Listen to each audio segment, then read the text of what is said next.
Hello viewers, welcome to my channel history with Amit sir. আমি অমিত। আজ আমরা আলোচনা করব ক্লাস 10-এর ইতিহাসের দ্বিতীয় অধ্যায়ের একটি অন্যতম প্রশ্ন। হিন্দু প্যাট্রিয়ট পত্রিকা কিভাবে নীল বিদ্রোহের মুখপত্রে পরিণত হয়েছিল?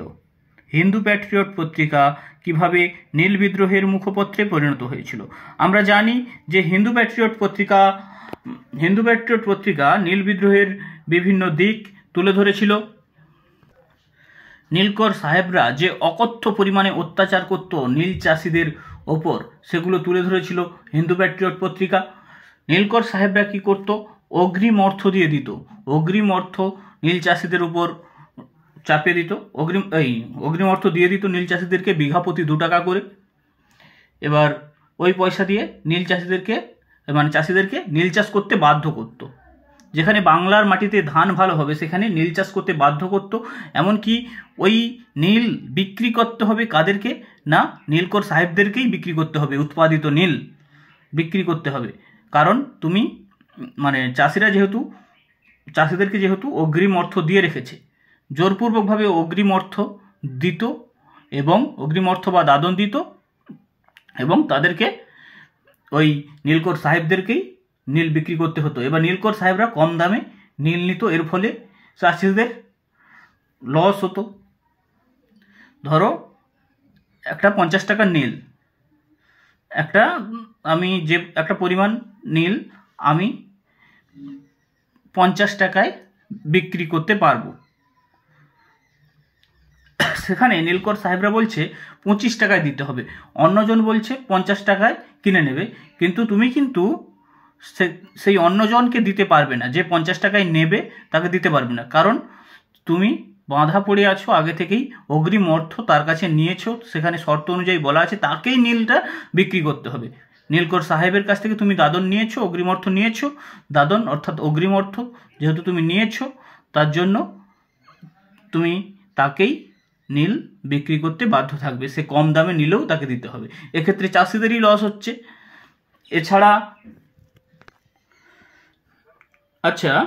চাষিকে নীল চাষ করতে বাধ্য করত নীলকর সাহেবরা। নীলকররা দরিদ্র চাষিদের উপর অকথ্য অত্যাচার করত।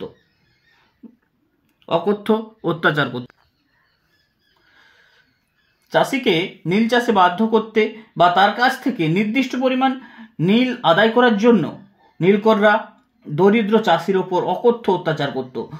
তারা চাষিদেরকে প্রহার করত, হত্যা করত, তাদের গরু বাছুর লুট করে নিত, ঘরে ডাকাতি করত, অগ্নিসংযোগ করত, জোর করে কুঠিতে নিয়ে গিয়ে আটকে রাখত, স্ত্রী কন্যাকে অপহরণ করে লাঞ্ছিত করত তারা।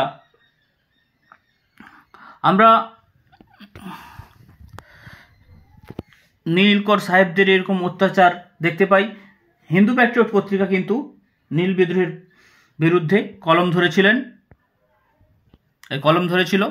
যাই হোক, এখানে আমরা মূলত নোটস আকারে আলোচনা করব। এক্ষেত্রে তোমরা নোটসও পেয়ে যাবে।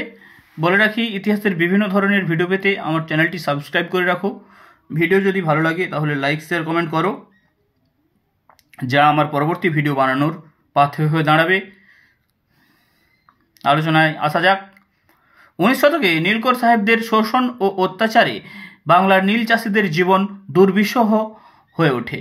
এই পরিস্থিতিতে হিন্দু প্যাট্রিয়ট পত্রিকার সাহসী সম্পাদক হরিশ্চন্দ্র মুখোপাধ্যায় দুর্দশাগ্রস্ত নীল চাষিদের উদ্দেশ্যে গুরুত্বপূর্ণ ভূমিকা নেয় এবং এই পত্রিকা হয়ে ওঠে নীল বিদ্রোহের অন্যতম মুখপত্র। পয়েন্ট প্রকাশ: 1853 খ্রিস্টাব্দ শহর কলকাতা থেকে ইংরেজি সাপ্তাহিক পত্রিকা হিসেবে হিন্দু প্যাট্রিয়টের পথ চলা শুরু হয়। সম্পাদনা দেখে নেব। পত্রিকা প্রথম সম্পাদক ও প্রকাশক ছিলেন পত্রিকার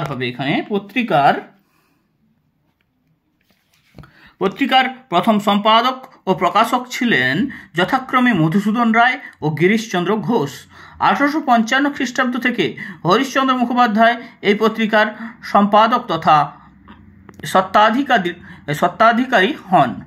পরবর্তীকালে কৃষ্ণদাস পাল প্রমুখ এই পত্রিকার সম্পাদনার দায়ভার গ্রহণ করেন। এবার আমরা দেখব পরের পয়েন্ট, নিরপেক্ষ সাংবাদিকতা। হরিশ্চন্দ্রের সম্পাদনায় শুরু থেকেই এই পত্রিকা নিরপেক্ষ রাজনৈতিক সংবাদ ও মতামত প্রকাশ করতে থাকে।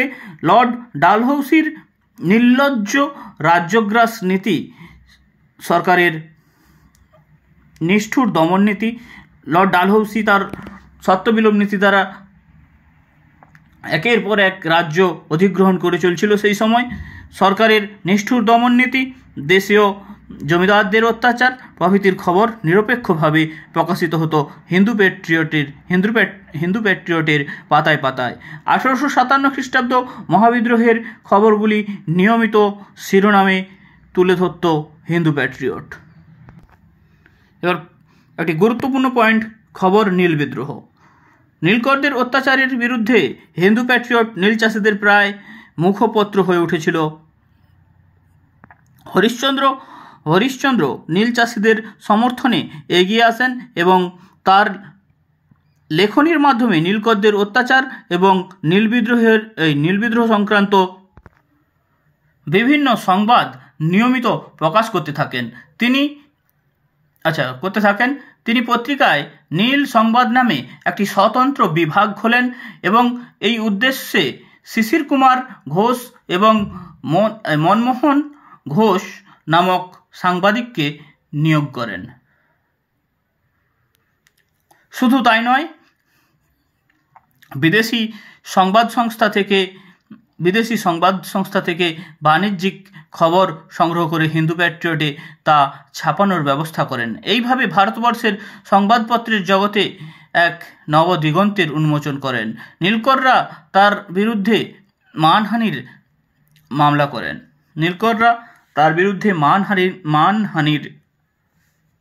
মামলা করেন। তিনি মামলায় পরাজিত হন এবং ইতিমধ্যে তার মৃত্যু ঘটে। এবার আমরা পরিণতি দেখে নেব। হরিশ্চন্দ্রের পরবর্তীকালে সম্পাদক কৃষ্ণদাস পালের নেতৃত্বে হিন্দু প্যাট্রিয়ট তার নিরপেক্ষতা ও স্বৈরাচার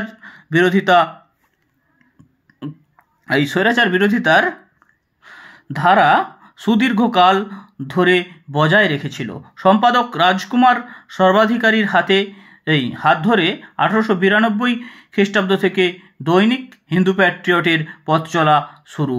সংকট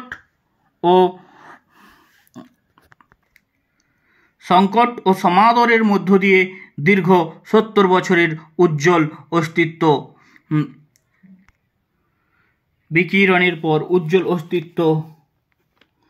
বিকিরণের পর 1924 খ্রিস্টাব্দ হিন্দু প্যাট্রিয়টের প্রকাশনা বন্ধ হয়ে যায়।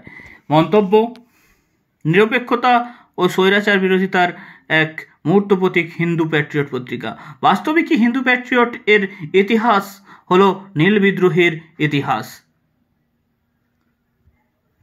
আমরা লাস্টে তাহলে মন্তব্য করতে পারি যে নিরপেক্ষতা ও স্বৈরাচার বিরোধিতার এক মূর্ত প্রতীক হিন্দু প্যাট্রিয়ট পত্রিকা। বাস্তবিকই হিন্দু প্যাট্রিয়টের ইতিহাস হলো নীল বিদ্রোহের ইতিহাস। Thank you. আজ এ পর্যন্ত।